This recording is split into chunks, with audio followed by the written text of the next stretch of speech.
Assalamualaikum warahmatullahi wabarakatuh. Bapak Ibu guru, para orang tua wali murid, dan seluruh teman-teman sahabat guru kreatif di seluruh tanah air. Dalam kesempatan yang kali ini kita akan kembali membahas tentang asesmen nasional yang dikeluarkan oleh Kementerian Pendidikan Nasional, bahwa Kementerian Pendidikan Nasional akan mengeluarkan sebuah asesmen dalam rangka untuk mengukur sejauh mana optimalisasi peran lembaga pendidikan yang ada di seluruh Indonesia. Asesmen ini disiapkan dalam rangka, tujuannya bagaimana Kementerian Pendidikan Nasional berupaya untuk meningkatkan kualitas pendidikan nasional, pendidikan untuk generasi Indonesia lebih baik. Dalam kesempatan ini kita akan fokus untuk membahas tentang bagaimana AKM dan SK diimplementasikan di unit-unit pendidikan kita, ya. Nah, dalam hal ini, di slide pertama kita melihat siapa yang menjadi peserta asesmen nasional, ya.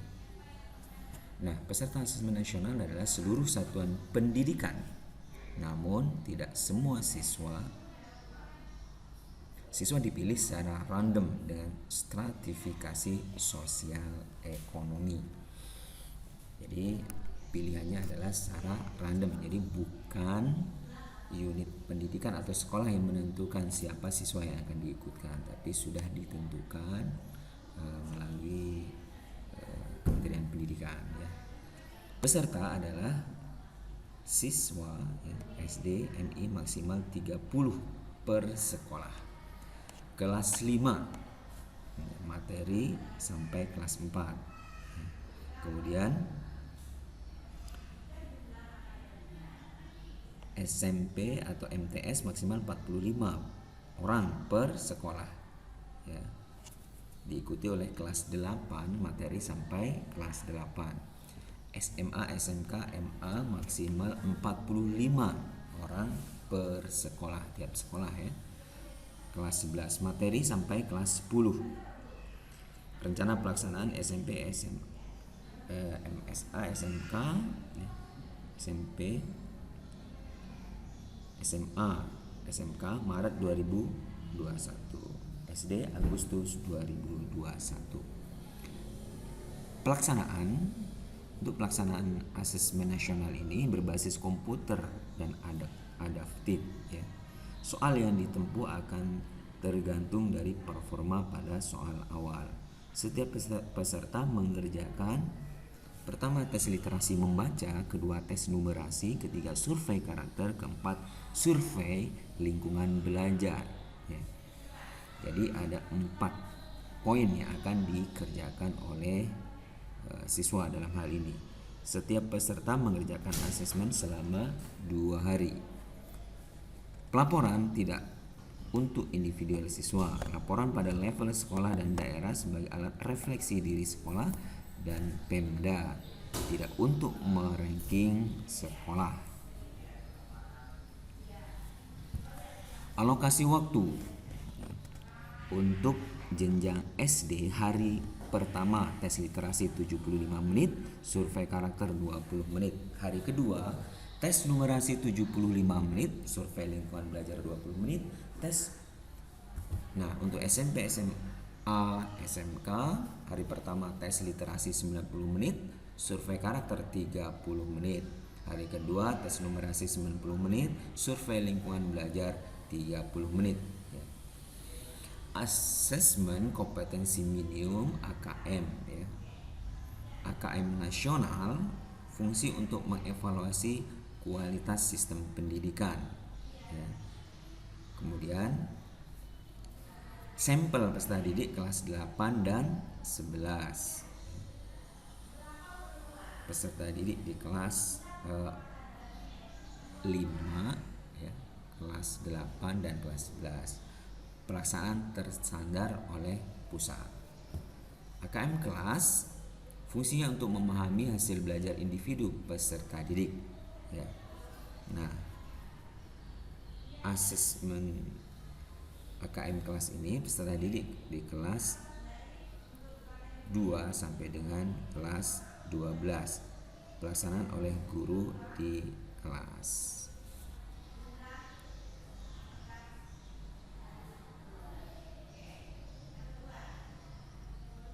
Poin penting yang mesti kita pahami ya. Jadi konten untuk membangun kompetensi ya.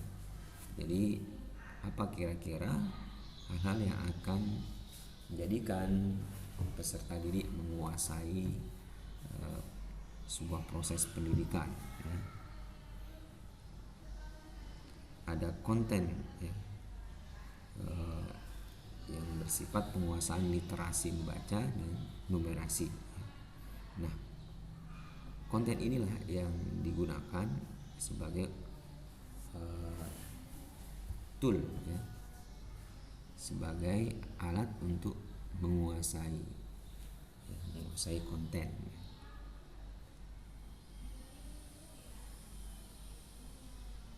Nah, ini adalah contoh soal ujian nasional. Ujian nasional bahasa Indonesia jenjang SMP atau MTS. Nah, komentarnya adalah wacana yang disajikan pendek dan tidak menggali pemahaman membaca secara utuh. Pesan dan inspirasi yang disampaikan oleh wacana kurang mendalam. Kompetensi yang diukur sudah sampai level interpretasi pemahaman, namun belum sampai level mengevaluasi akurasi dan kualitas wacana.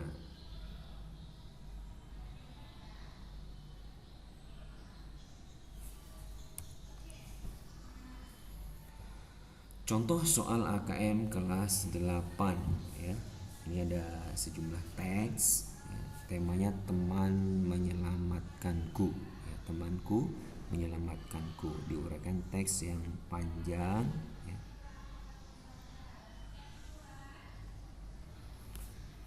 Kemudian ini ada contoh pertanyaannya ya. Bayangkan apa yang akan terjadi jika sosok aku dalam teks tersebut memutuskan untuk membiarkan perilaku sekelompok anak pada Kiki. Manakah pernyataan yang sesuai dengan kondisi ini? Dia tidak akan berteman dengan Kiki, Kiki tidak akan menjadi siswa terbaik, Kiki akan memiliki banyak teman, dia tidak harus berurusan dengan perundung, Kiki tidak akan diwisuda. Jadi pertanyaan ini ini menggali kemampuan peserta didik untuk berpikir, menganalisa teks dan akhirnya memutuskan ya. Jadi dalam hal ini berpikir tingkat tinggi atau high order thinking skill sudah mulai dimasukkan di sini ya. Contoh soal ujian nasional kelas 12 SMK akuntansi. Ya, konteks masalah yang diberikan bersifat rutin dan sederhana. Konteks masalah kurang aplikatif untuk dunia nyata. Ya. Kompetensi yang diukur sampai pada level mampu mengaplikasikan pengetahuan untuk menginterpretasi data dalam bentuk tabel ataupun grafik batang, namun tidak sampai level bernalar. Jadi di sini catatannya adalah bahwa level kemampuan berpikirnya itu belum high order thinking skill ya. Artinya belum memacu siswa untuk bagaimana mengembangkan pola pikirnya lebih mendalam ya.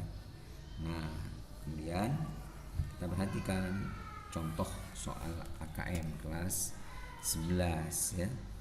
Negara A dan B memiliki jumlah penduduk yang sama yaitu 10 juta penduduk. Berikut tabel distribusi penduduk berdasarkan pendapatan penduduk per tahun.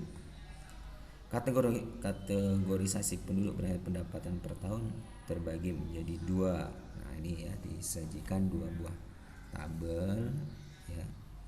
Kemudian ya, di sini siswa disuruh menganalisa ya dari tabel yang ada ya. Tentukan setiap pernyataan berikut benar atau salah ini ya. Jadi siswa memiliki kompetensi untuk menyajikan data dalam beragam bentuk ya. Jadi kemampuan siswa sudah mulai tereksplorasi ya. Ada tabel, kemudian ada diagram ya. Menginterpretasi data. Selain itu siswa dituntut mampu bernalar terhadap informasi yang dimiliki untuk memberikan sebuah justifikasi. Jadi dari tabel, dari grafik, kemudian siswa dituntut untuk menganalisa. Jadi di sini kemampuan berpikirnya sangat-sangat distimulasi ya. Nah ini. Nah, hasil AKM untuk strategi menguasai konten ya. Implikasi pada pembelajaran lintas bidang studi ya. Jadi hasil AKM untuk strategi menguasai konten, implikasi pada pembelajaran lintas bidang studi. Misalnya pada mata pelajaran IPS disajikan topik mengenai koperasi ya, ada definisi, fungsi, manfaat dan beragam contoh baik koperasi di Indonesia ya.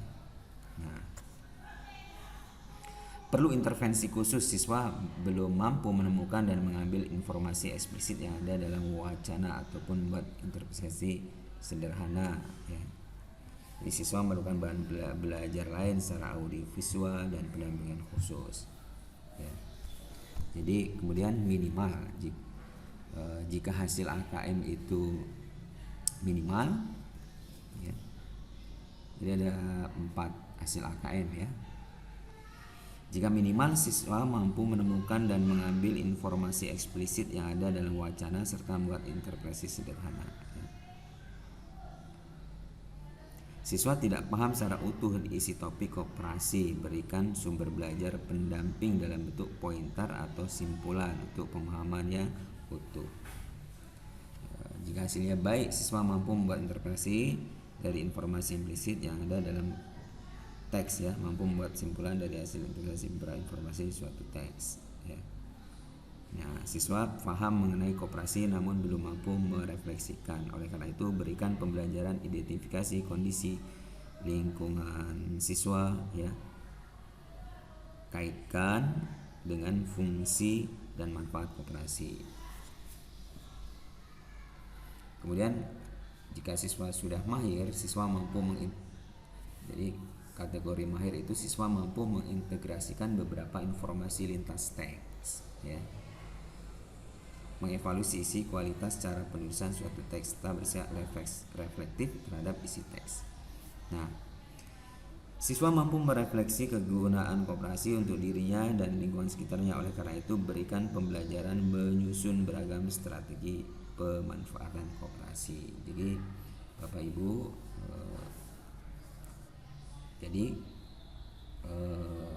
kita bisa punya 4 peta ya, sehingga dari 4 hasil AKM ini ada strategi lanjutan bagaimana upaya-upaya untuk membelajarkan dari keempat kelompok 4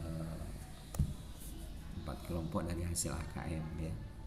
Ada yang perlu intervensi khusus, dan ada yang hasilnya minimal, ada yang baik, ada yang mahir. Hasil AKM untuk strategi membangun kompetensi ya. Implikasi pembelajaran lintas mata pelajaran. Pelajaran keterampilan siswa SMP. Contoh misalnya praktek memasak cireng. Guru memberikan bacaan cara membuat cireng ya. Nah, ini contoh ya. Strategi untuk membangun kompetensi. Kalau sebelumnya strategi menguasai konten ya. Nah, perlu intervensi khusus ya. Ini siswa belum mampu menemukan dan mengambil informasi eksplisit yang ada dalam wacana ataupun membuat interpretasi sederhana. Siswa membuat pointer atau rangkuman sederhana cara membuat cireng berdasarkan bacaan guru. Nah, ini tindak lanjutnya ya. Jika hasilnya minimal, ya, minimal itu jika siswa mampu menemukan dan mengambil informasi eksplisit yang ada dalam wacana serta membuat interpretasi sederhana. Ya, tindak lanjut dari hal ini adalah siswa membuat pointer, rangkuman cara membuat cireng yang disertai dengan penanda bagian penting atau bagian yang dapat dimodifikasi. Jika hasilnya baik, siswa mampu membuat interpretasi dan informasi implisit yang ada dalam teks, mampu membuat simpulan dari hasil integrasi beberapa informasi dalam suatu teks. Siswa membuat laporan cara membuat cireng dengan membandingkan cara yang disarankan di bacaan dengan cara yang dilakukan disertai dengan hasilnya. Jika mahir ya, kalau mahir berarti siswa mampu mengintegrasikan beberapa informasi lintas teks, mengevaluasi isi, kualitas, cara penulisan suatu teks, serta bersikap reflektif terhadap isi teks. Siswa mencari bacaan lain yang membuat cara membuat cireng, membandingkan, kemudian memutuskan cara apa yang diambil untuk dipraktekkan dalam membuat cireng. Ya. Nah, berikutnya adalah hasil AKM untuk strategi penguasaan konten. Ya, implikasi pembelajaran lintas mata pelajaran. Ya. Contoh, guru fisika melakukan aktivitas percobaan dan siswa akan melakukan pencatatan data, penyajian data, melakukan interpretasi serta menarik kesimpulan hasil percobaan. Ya. Nah, ini poin-poinnya juga ada perlu intervensi khusus, intervensi kemudian minimal, baik dan mahir. Ya. Ada poin-poin tindak lanjut yang harus dilakukan. Ini juga perlu kita laksanakan ya. Nah, rancangan tindak lanjut hasil asesmen nasional ya. Nah, kegiatan diseminisasi hasil ke dinas, tujuan memastikan distribusi skor ke setiap satuan pendidikan, gambaran umum hasil nasional, cara memanai scorecard, pointer tidak lanjut dinas ke satuan pendidikan untuk perbaikan pembelajaran ya. Pelaksana Ditjen PAUD, Ditdasmen, Ditjen Vokasi ya. SMP SMA Juli, SD November, SMK Juli ya. Strategi kegiatan, sosialisasi scorecard dan pemanfaatan hasil scorecard. Unsur yang terlibat Dinas Pendidikan Provinsi, Dinas Pendidikan Kabupaten Kota, Dinas Pendidikan Provinsi. Kemudian kegiatan pendampingan satuan pendidikan. Nah, jadi ada kegiatan pendampingan ya. Tujuannya agar warga satuan pendidikan mampu menganalisis dan memanfaatkan scorecard, merancang tindak lanjut perbaikan program dan kegiatan sekolah khususnya pengembangan inovasi pembelajaran. Ya. Strategi kegiatannya sosialisasi scorecard, TOT, pendampingan sekolah oleh LPMP berbasis hasil analisa scorecard.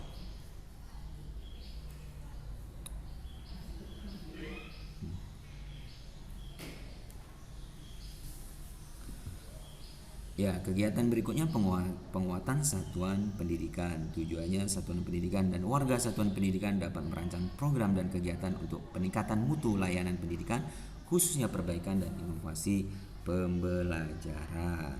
Ya.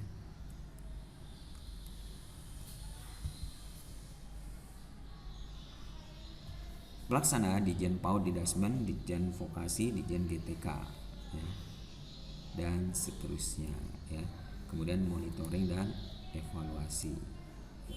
Baik Bapak Ibu yang dirahmati Allah Subhanahu wa taala, mudah-mudahan asesmen ya, AKM SK ini merupakan kabar baik bagi kita sebagai para pengelola ataupun praktisi pendidikan ya, agar hasil-hasil dari proses pendidikan yang kita jalankan berjalan maksimal dan kita sebagai para guru, orang tua ya tidak lagi stres karena hanya memenuhi capaian-capaian kognitif, tapi lebih dari itu bahwa kognitif, afektif dan psikomotorik dari anak-anak kita berkembang maksimal. Baik, Demikian, assalamualaikum warahmatullahi wabarakatuh.